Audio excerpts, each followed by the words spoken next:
कहानी राजा और रानी का खोया हुआ राज। बहुत समय पहले एक छोटे से राज्य में राजा विराट और रानी समृद्धि का शासन था। राज्य सुखी था, लोग खुशहाल थे और उनकी प्रजा राजा रानी से बेहद प्यार करती थी। लेकिन एक दिन राज्य में अजीब घटनाएं घटने लगीं। बर्फीली रातों में चमकते हुए अजीब से सूरज के धब्बे दिखाई देने लगे। राज्य के बगीचों में अचानक फूल मुरझाने लगे और नदियां सूखने लगीं। राजा विराट और रानी समृद्धि इस रहस्य का हल जानने के लिए बहुत परेशान थे।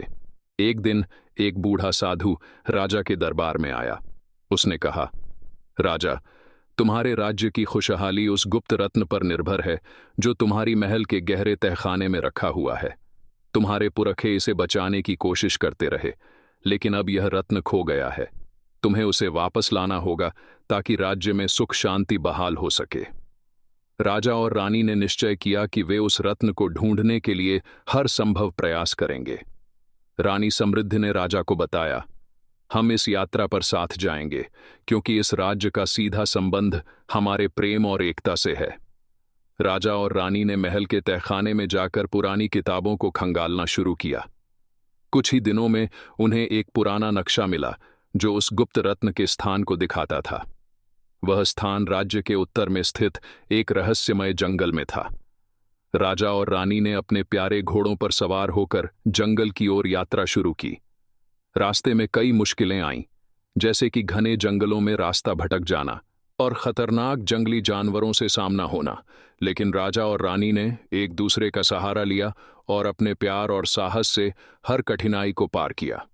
अंत में वे उस स्थान तक पहुंच गए जहां रत्न दफन था। वहां एक प्राचीन मंदिर खड़ा था जिसमें एक विशाल पत्थर था। रानी समृद्धि ने पत्थर को हिलाया और देखा कि उसके नीचे एक चमकदार रत्न था।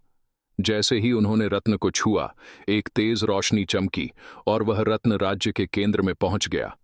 राज्य में सब कुछ सामान्य हो गया। नदियां फिर से बहने लगीं, बगीचे हरे भरे हो गए और राज्य में सुख शांति लौट आई। राजा विराट और रानी समृद्धि ने साबित किया कि प्रेम, एकता और साहस से कोई भी मुश्किल हल हो सकती है, और उनका राज्य फिर से सबसे खुशहाल राज्य बन गया।